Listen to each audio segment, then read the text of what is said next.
Esse é o ValenteCast, o podcast de Direito, Educação e Tecnologia,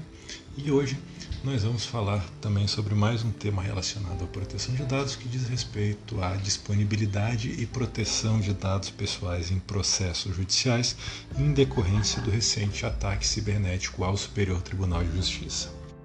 Um fato que ficou público, e bastante divulgado na imprensa, na internet, que no dia 3 de novembro de 2020 houve um ataque cibernético ocorrido em alguns órgãos públicos, o que se repetiu nos dias seguintes em outros sites de tribunais e de órgãos públicos, como o Ministério da Saúde, o Governo do Distrito Federal, o Tribunal de Justiça do Estado do Pernambuco e também no Superior Tribunal de Justiça,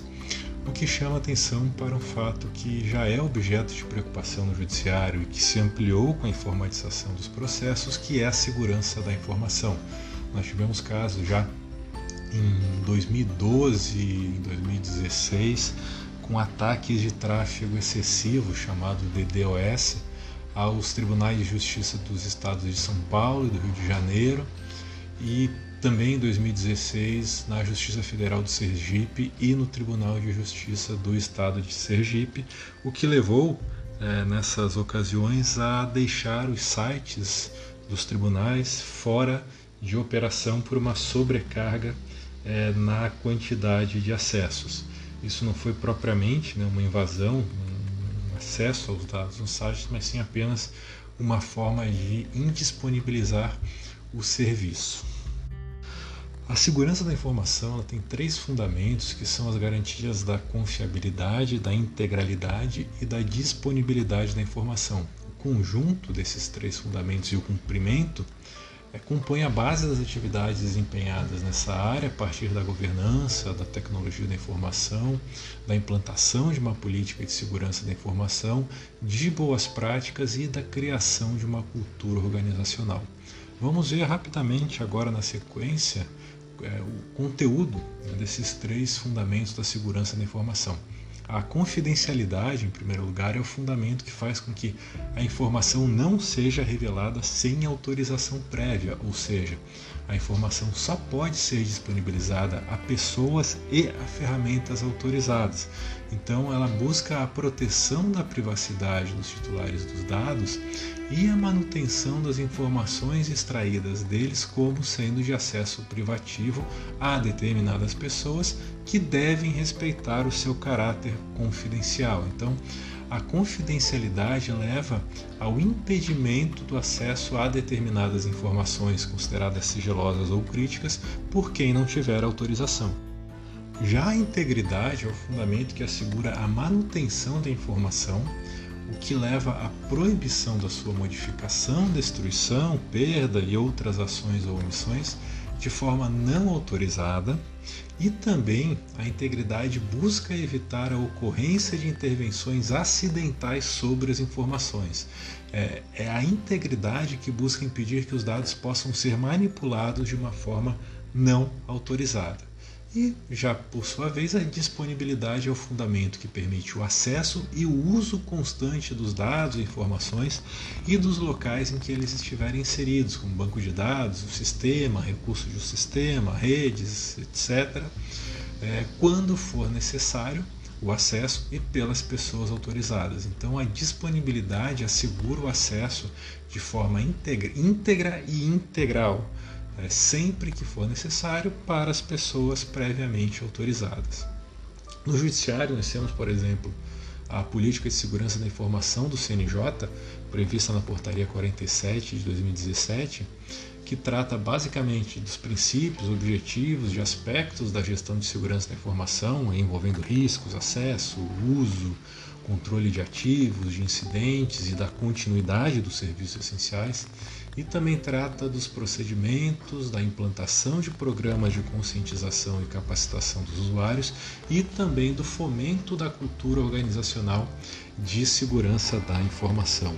no Conselho Nacional de Justiça. O ataque cibernético que ocorreu ao Superior Tribunal de Justiça afetou em princípio a integralidade e a disponibilidade, porque houve uma manipulação não permitida dos dados e informações por pessoas não autorizadas. E por quê? A partir do dia 3 de novembro de 2020, que foi regularizado, começou a ser regularizado na semana passada, no final do dia 9 e início do dia 10 de novembro, ocorreu a interrupção de acesso ao site e a outros sistemas do STJ, seja pelos usuários externos e pelos próprios usuários internos da Corte. Considerando os comunicados oficiais do STJ, que informaram a existência desse bloqueio interno também de acesso a dados e sistemas por meio do uso da criptografia, não é possível também ainda apurar eventual afetação do fundamento da confidencialidade, porque não houve, pelo menos por enquanto, até hoje, dia 16 de novembro de 2020, algum tipo de divulgação desses dados internos, e também não é possível ainda apurar a extensão dos atos praticados e os danos causados aos outros dois fundamentos da segurança da informação. E aí, isso nos traz a uma outra questão relacionada a esse ataque e essa indisponibilidade de acesso aos sistemas e dados, informações e redes do Superior Tribunal de Justiça a alguns aspectos processuais da proteção de dados pessoais nos processos judiciais. A primeira medida que se adotou no STJ de forma célere foi a instalação de regime de plantão extraordinário, que ocorreu a partir do dia 3 de novembro e foi mantido inclusive até o dia 9 de novembro, e que acarretou a suspensão da realização de sessões de julgamento e a suspensão dos prazos processuais cíveis e criminais. Isso foi regulamentado pela resolução número 25 de 2020 do STJ,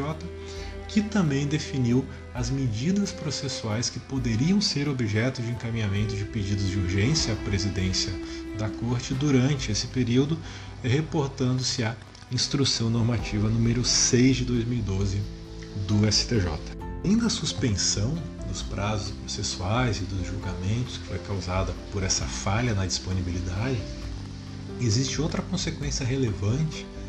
que foi a paralisação total da prática de atos processuais internos e externos nesse período de 3 a 9 de outubro de 2020, em virtude da impossibilidade de acesso aos processos. Ainda não se sabe, mas pode ocorrer, ainda existe risco que ocorram violações ao princípio da publicidade processual, em virtude das falhas da confidencialidade, tanto pela divulgação de dados existentes em processos sigilosos, quanto até mesmo pela coleta indevida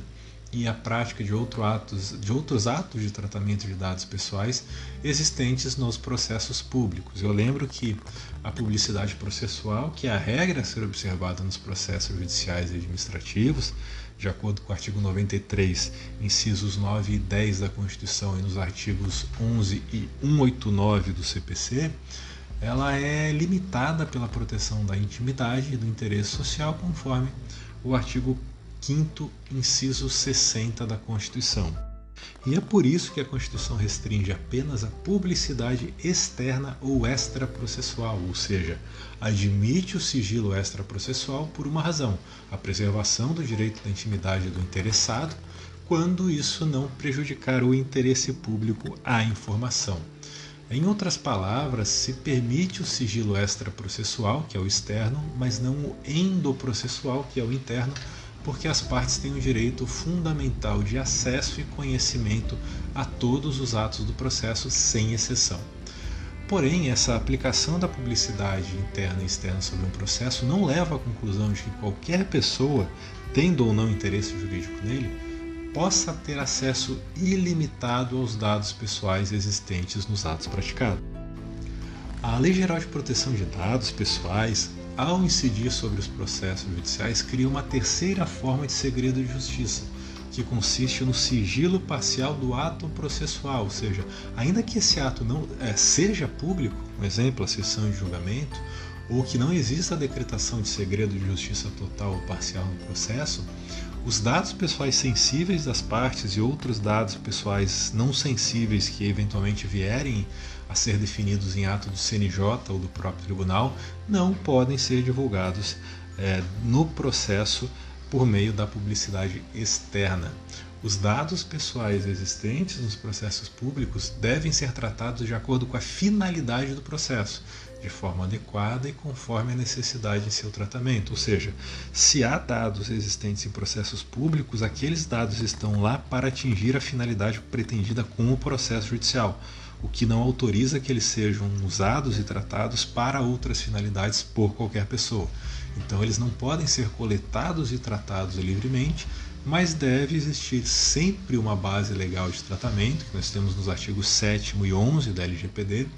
além do cumprimento de uma finalidade específica, de acordo com a necessidade e observada a forma adequada de tratamento para atingir o seu fim. Lembro que esses princípios da necessidade, finalidade e adequação estão previstos expressamente no artigo 6º da LGPD. Outro reflexo que pode ocorrer eventualmente por falhas na integridade é a restauração de atos de processo que forem afetados e excluídos do sistema processual eletrônico do STJ, e caso não tenha ocorrido o backup ou não seja possível sua recuperação adequada. Hoje, no dia 16 de novembro de 2020, pelo menos não se tem notícia de que isso tenha ocorrido. Aparentemente, houve o backup e a restauração do sistema e dos processos judiciais de forma integral. Mas, eventualmente, caso se tenha perdido algum processo ou algum ato do processo, nós temos que utilizar um procedimento especial previsto no Código de Processo Civil, que é o da restauração de autos, que é regulado pelos artigos 712 a 718 do CPC, que pode ser utilizada nos processos físicos e, nesse nosso caso, eletrônicos, quando ocorrer o extravio ou desaparecimento dos autos, independentemente da causa e de quem for o responsável pelo fato. E para isso é preciso dar início a novos autos com a descrição do processo extraviado, da sua situação no momento do desaparecimento e a instrução com petições, certidões e outros atos documentados que possam ser utilizados na restauração, de acordo com o artigo 713 do CPC. A competência para esse procedimento de restauração de atos no tribunal, em regra, é do próprio relator do processo extraviado, de acordo com o artigo 717 do CPC. Após a prática dos atos necessários e do julgamento do pedido de restauração, retoma-se o curso original do processo restaurado, de acordo com o artigo 716 do CPC, e se durante a tramitação do procedimento de restauração de autos haver a recuperação de alguma forma dos autos originais, se volta à prática dos atos no processo original e os autos do procedimento de restauração de autos ficam em apenso ao processo localizado. É o que prevê o parágrafo único do artigo 716 do CPC. Só que é claro, o que também precisa ser lembrado é que a ocorrência de extravio, de perda de autos eletrônicos em um tribunal superior afeta, em princípio, apenas os atos praticados a partir da sua distribuição ao tribunal superior, nesse caso é o STJ. Então, os autos originários físicos ou digitais permanecem íntegros no sistema do tribunal de origem ou na forma de tramitação na primeira instância, seja processo físico ou eletrônico, inclusive com recurso especial e contra-razões. Então, isso não haveria maior prejuízo também em eventual extravio, porque praticamente a grande maioria ou quase todo o processo original está íntegro, permanece íntegro na primeira instância ou no tribunal de origem antes de ser enviado ao STJ. Então, eventual utilização do procedimento de restauração de autos eletrônicos deve ser restrita à tramitação processual no STJ. Então, é importante que, mesmo em um processo eletrônico, os advogados das partes mantenham sempre uma cópia de segurança integral dos autos, com o armazenamento de todos os arquivos de todos os atos processuais, para permitir a rápida restauração e o retorno à tramitação regular, se ocorrer eventual perda ou extravio do processo, seja em um ataque cibernético, como ocorreu no STJ, ou por alguma outra falha no sistema ou no processo eletrônico que cause uma perda ou extravio dos autos do processo. Então, os incidentes ocorridos sobre os fundamentos da segurança da informação, lembrando que são a confiabilidade, a integridade e a disponibilidade da informação, também podem afetar os processos judiciais, o que se ampliou com a crescente informatização dos processos e dos sistemas judiciais, o que trouxe uma maior vulnerabilidade no ambiente virtual. E por isso, esse tema já vem sendo objeto de atenção específica de políticas internas do Judiciário, mas infelizmente